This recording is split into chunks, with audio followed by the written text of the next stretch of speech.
Hello everyone, this is Jotto, and welcome to the first episode of something a bit different. Now, this is a video type which I'm doing as a one-off for now, but if people want to see more of it, I'm happy to do more of it in the future. So, this video is going to go over not a deck tech, but a deck building. I'm not really sure what even to call it, but it's basically the thought process going behind building a deck on the spot. So what we're going to do is analyze the meta change briefly since Saturday when the hotfix happened, and then we're going to come up with a deck idea, build it on the spot, and then take it into friendlies to see if it works. This is not a deck tech. I will link the final deck I use in the description, which will not be tested in any way. But the point is that I'm just going to analyze what I think might be good against what I'm expecting people to play, and then I'm going to build the deck on the spot and go with it. So, after the hotfix, what are we looking at here? We're looking at Soldiers is very strong now. They have lots of very powerful cards currently at their, that they can use, and Instill Life especially has become a lot stronger than it used to be. Mono Blue has come up briefly as a control deck since Force Field is respectable now. They also have artifact removal, so you need a method of dealing with things like Library Guard since you have to expect blue. Blitz Elves has come up as well since the life totals got reduced, whereas Advanced Never Elves have died off largely since that change. So, as far as green goes, we can expect aggro as well. Rage, I'm not expecting much of, although they do have some good control spells still. Fireball is still respectable as a control spell. You've got Word of Fire is very good. Fire Blast is very good. So, I think Rage might be worth looking into as a anti-aggro control type shell. Now, Dominion has things like Cathedral. That's good against the current meta, although you have to expect a few things like Bloodseeking Mutant. Bloodseeking Mutant, I think, may be the strongest card in the game right now, so I think if I'm going to build a deck, I'm going to try and splash Dominion for Bloodseeking Mutant. They also have a couple other good cards like Helm, Assassinate that kills a lot of stuff, and Mind Extortion, which is nice. So Dominion, I think, may be worth looking into as a secondary color. As for primary color, though, and Corruption doesn't have much right now. So, what am I expecting in this current metagame? I'm expecting Soldiers, Elves, some control decks that are Dominion or Wisdom based, since those are very strong right now. Not much Rage, so not much Burn. And Rage still has a couple of good controlling elements. It still has Phoenix, which is very powerful. So, the common weakness that all those decks have is, well, the aggro decks are weak to rage removal, and the control decks are weak to, like, attrition and sticky threats.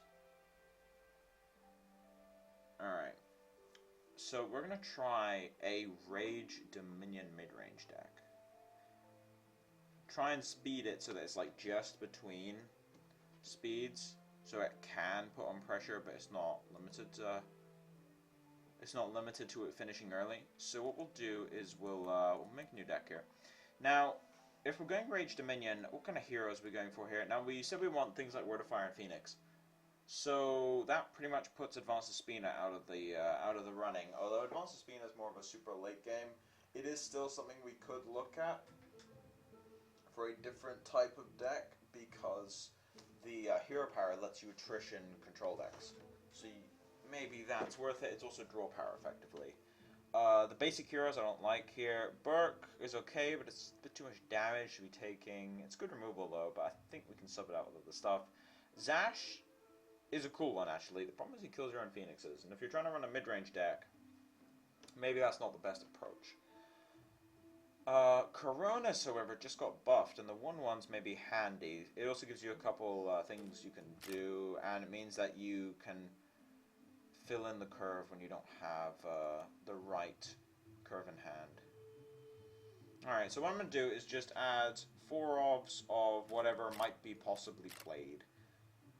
So, removal, maybe some Disciples, Fia's good against aggro, Fireworker, I think I may need some numbers for Helms, especially if I'm planning on running Phoenix. Speaking of Phoenix, let's try that. Assassinate, Extortion, Assassin. These are all good cards. Bloodseeking Mutant's good. Helm. Maybe Temptress. Is that worth it? Maybe. We're at 52 cards. Maybe some Hypnotizing Whispers.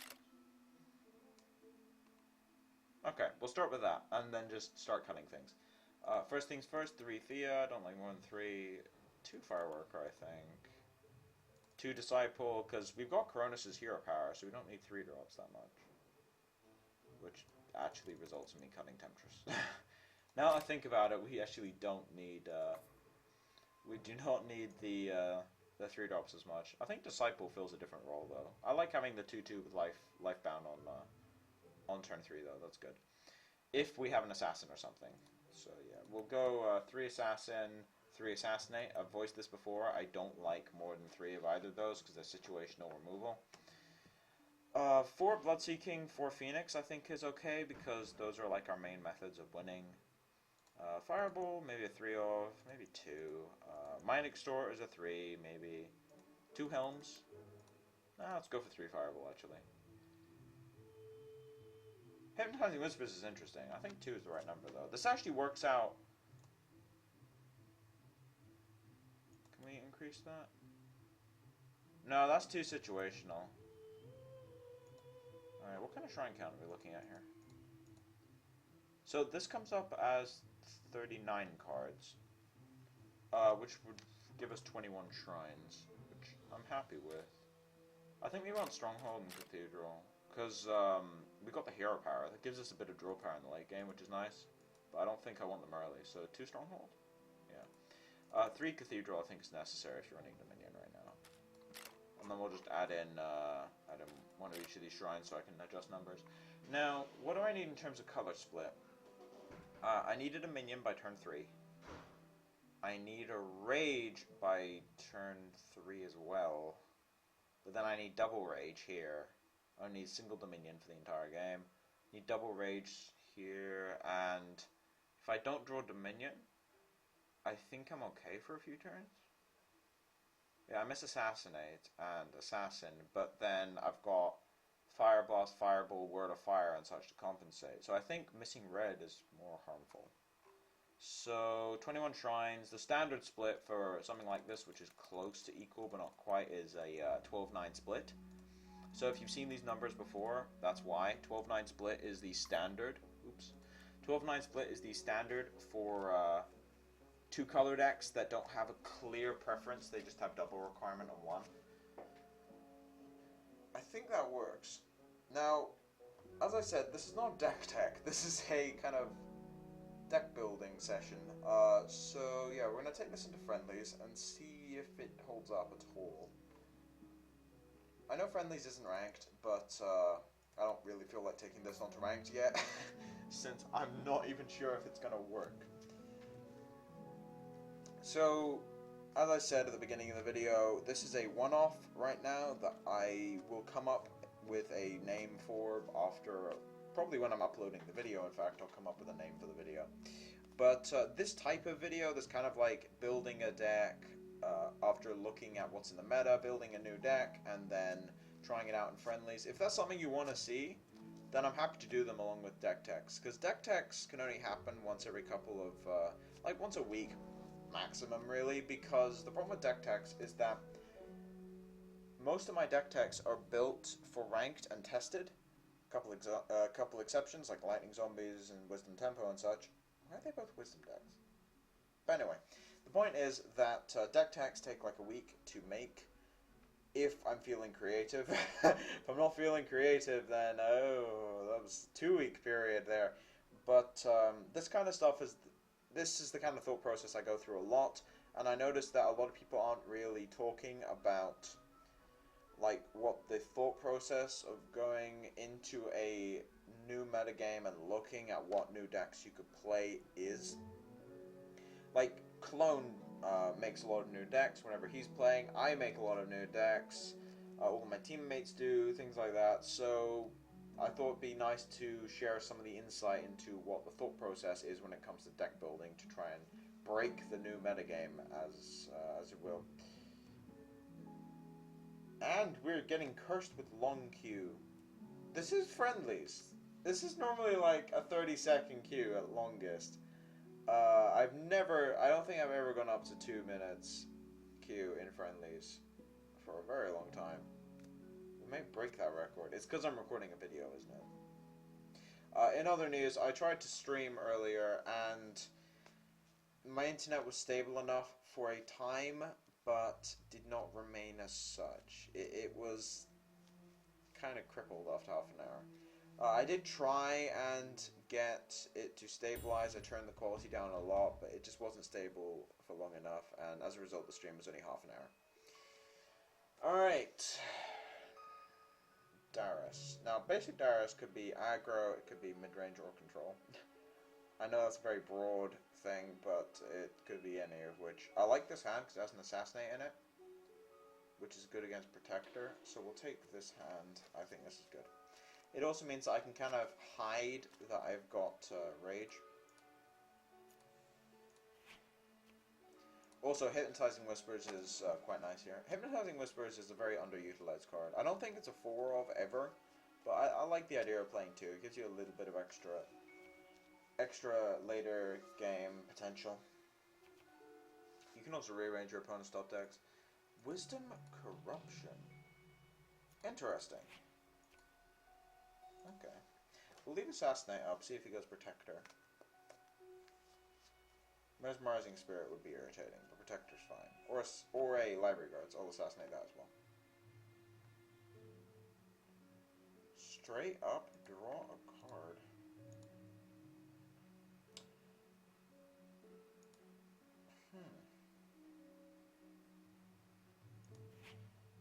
This is going to be a long game, so I'm just going to make a bird here. Get a little bit of added value out of my my hero power.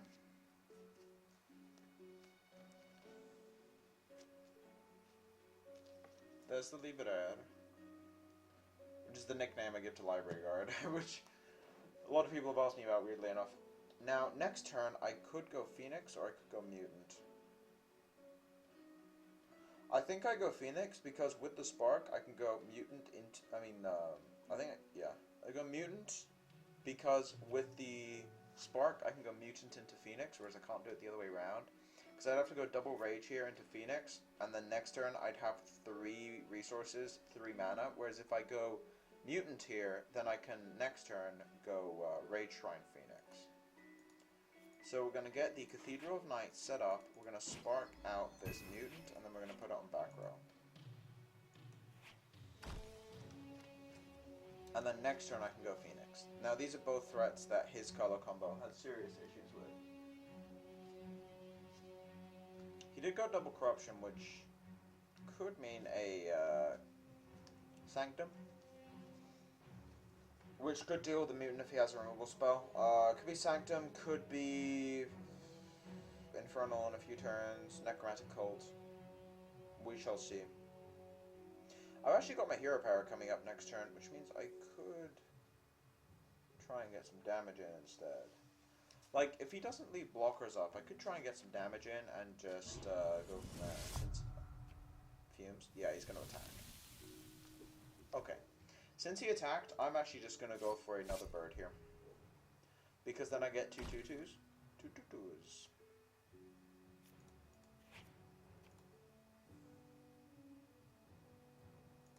Yeah, he's letting me get this one. So we're just going to get 2 2/2s here and gain a life back. And then we're going to leave Assassinate up. So those 2 birds will actually do a lot of work now.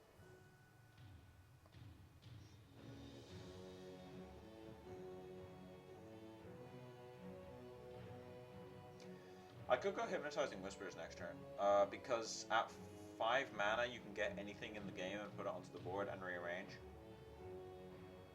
Mind Extort would be a very good draw at this point.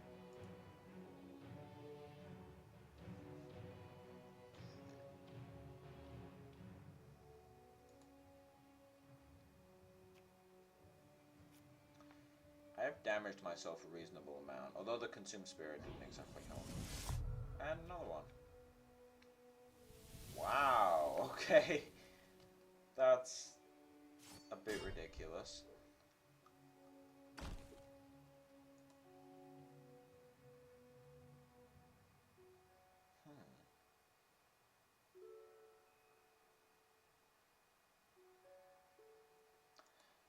He has no easy way of dealing with a straight Phoenix here, so I'm just going to go for it. Double consume. I need to start using my Vampiric Touch Hero Power. Oh, that was a leaf blowing into my room, since I've left the window open.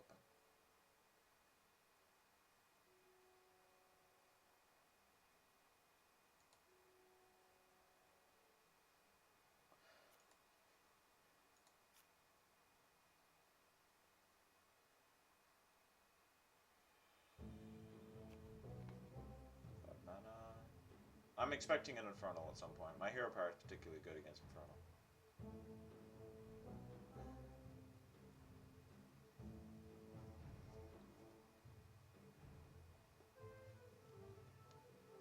I do have 4 Phoenix, 4 Mutant, which should make this a good matchup. Hero Power. What's he going to do with the rest of his mana?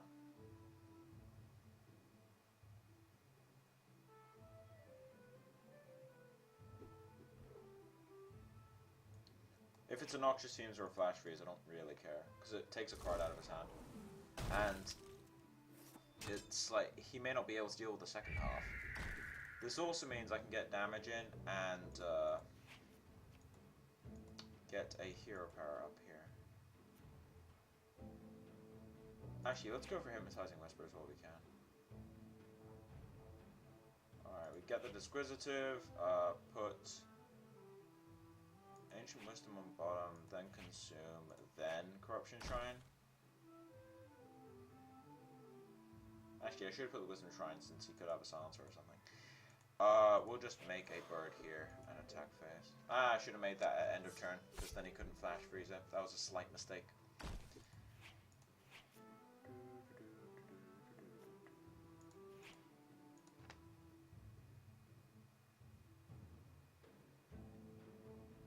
I'll probably make more mistakes in this video than I normally do, because I'm not used to playing Coronis. And this is the first time I've played this deck, so yeah. Couple play errors, although I have played quite a bit of red in the past, so that should be fine. We're getting the 3D battlefield soon. I'm not particularly chuffed about it, because I quite like the 2D battlefield. I'd love to see how the 3D one actually sort of looks in-game, since in the screenshot it's one thing, but it definitely looks different when you got a lot of other things on the board. Apparently we're getting that towards the end of next week. So yeah, we'll have to see how that goes. I am curious to see how it looks though, since we are gonna get we're getting the Steam release in 3 months, so that's something just to kind of look at. As we're getting the Steam release in 3 months. Ziara, is this a Ziara? Fire Blast. Interesting choice.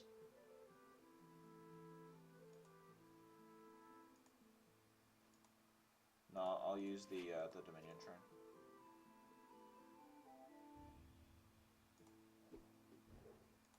I am really worried about my my life total here.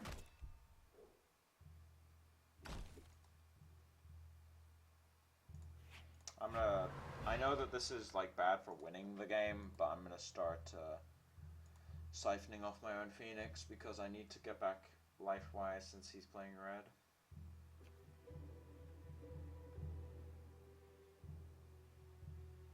I can assassinate that.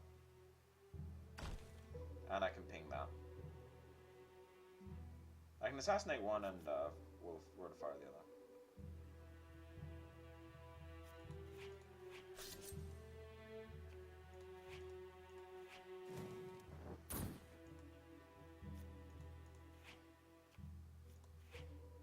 We're just going to play the Thea here. Swing in, and then play another Phoenix, I think. So, yeah, I was thinking if I could like play Disciple of Zash and then ping him in his turn, sacrifice it, and see if that would give me lethal in some regard, but I don't think it was close. It was only close if like It was close if he was a goldfish, basically, if he did nothing. So, yeah.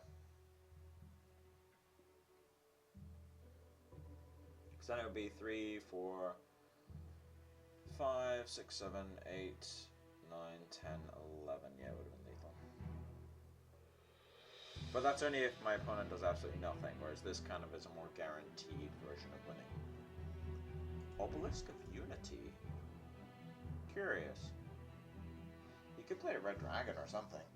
I can actually kill a dragon, so yeah.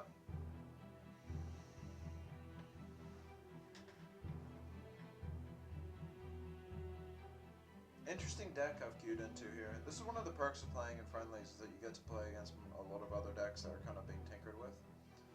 Which I am also playing, so yeah. The hero power has actually been fairly useful this game. He's had to fire blast it. He's had to use a fire blast, a consume, and a noxious fumes on my hero power alone, making it very, very worth the investment. He goes to 14. I'm worried about this now, this word of pain. Okay.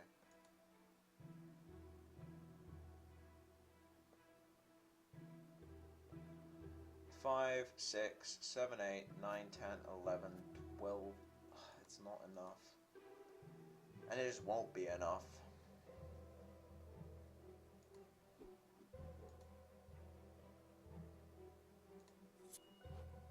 I may just be dead here. Very strange deck he's playing.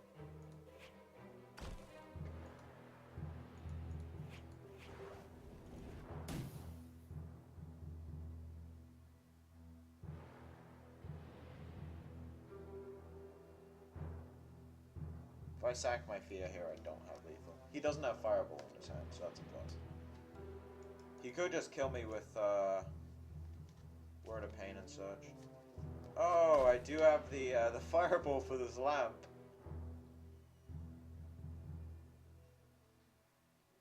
Oh, come on. Really? Wait. There is a way out of this.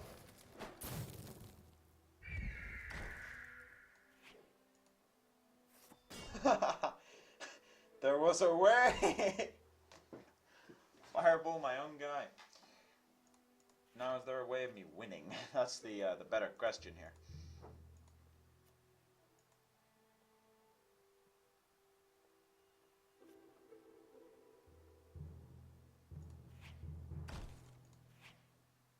Let's ping the face. And then I'm just gonna siphon my own Disciple of Zash here.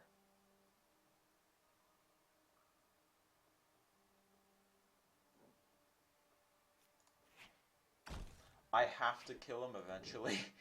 The reason I played the other Disciple is just because I want to be mana efficient. I have to kill him though. That fireballing my own Phoenix was the only way I could actually survive last turn, so I had to do it.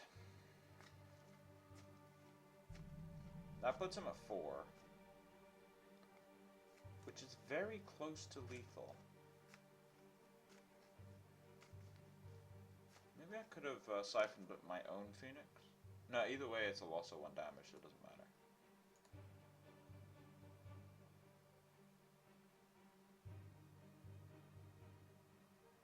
He's playing a very strange deck, so this game became very, very interesting. Not really sure who's going to win this, because I'm kind of on like the verge of death constantly. Especially considering he can get through with the lamp if he kills this. Although he is... Double Word of Pain.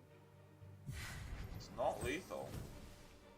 It's damn close, but it's not lethal. He does, however, have 12 life again.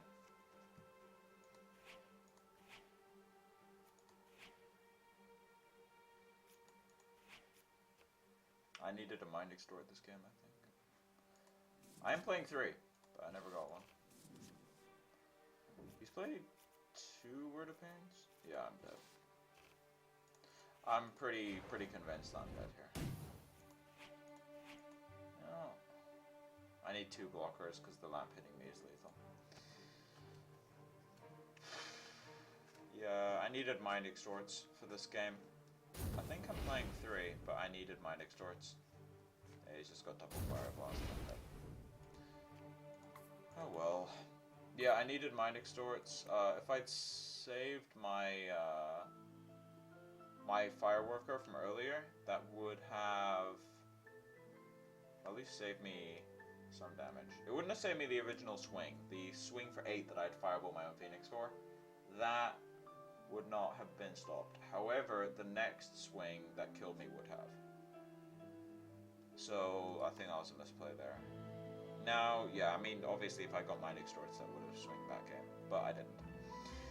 Anyway, so that's my building a deck from scratch thought process plus first game thing. I'll put this deck in the description. Keep in mind it's not tested at all. I might actually play this deck a little bit more, and then if it's actually good, I'll do a deck tech on it. And if it isn't particularly good, I'll scrap it and do another deck and see how that goes. But anyway, thank you for watching. If you like the content, please subscribe. If you have any feedback, or just want to ask me anything about this deck or any possible deck techs in the future, put it in the comment section below. But as now, it's been Jotto, signing off.